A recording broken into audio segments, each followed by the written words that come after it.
এই মৌসুম শেষে ম্যানচেস্টার সিটি ছাড়ার ঘোষণা দিয়েছেন কেভিন ডি ব্রুইনা। বেলজিয়ান এই মিডফিল্ডার সিটি ছাড়ার ঘোষণা আসার পর থেকেই পরবর্তী গন্তব্য নিয়ে চলছে নানা জল্পনা কল্পনা, যার ভিতরে সামনে এসেছে লিওনেল মেসির ক্লাব ইন্টার মায়ামির নামও। ডি ব্রুইনাকে পাওয়ার ব্যাপারে ইন্টার মায়ামি বিশেষ একটি সুবিধাও পাচ্ছে। মেজর লিগ সকার অর্থাৎ MLS এর নিয়মের মধ্যে ডিসকভারি রাইটস বলে একটি নিয়ম আছে।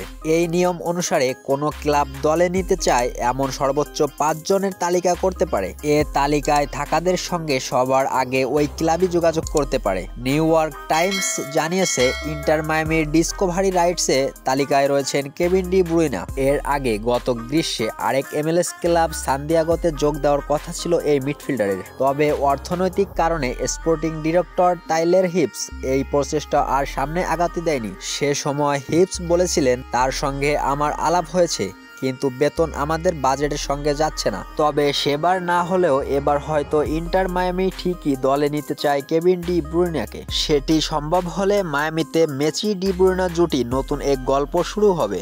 এদিকে গত 4 এপ্রিল মৌসুম শেষে সিটি ছাড়ার বিষয়টি নিশ্চিত করেছেন ডি ব্রুইনা। সামাজিক যোগাযোগ মাধ্যমে তিনি লিখেছিলেন, প্রিয় ম্যানচেস্টার, এটা দেখে আপনারা নিশ্চয়ই বুঝতে পেরেছেন কি কথা বলতে চাই আমি। তাই আমি চাই আর কোনো ঘোরপ্যাচ না করে সরাসরি জানিয়ে দিচ্ছি, ম্যানচেস্টার সিটিতেই এই কয়েকটা মাসই আমার শেষ। 2015 সালে সিটিতে যোগ দেওয়া 33 বছর বয়সী এই মিডফিল্ডার গত 10 বছরে সিটির হয়ে জিতেছেন 6টি প্রিমিয়ার লিগ, একটি চ্যাম্পিয়ন্স লিগ, 2টি FA কাপ ও 5টি লিগ কাপ। এখন মেসির সঙ্গে জুটি বাঁধলে সামনে হয়তো এই অর্জনগুলো আরো সমৃদ্ধ হবে। ভিডিওটি ভালো লাগলে একটা লাইক দিন এবং আপনারা কেভিন ডি ব্রুইনাকে কোথায় দেখতে চান সেটা কমেন্টে জানিয়ে যেতে ভুলবেন না।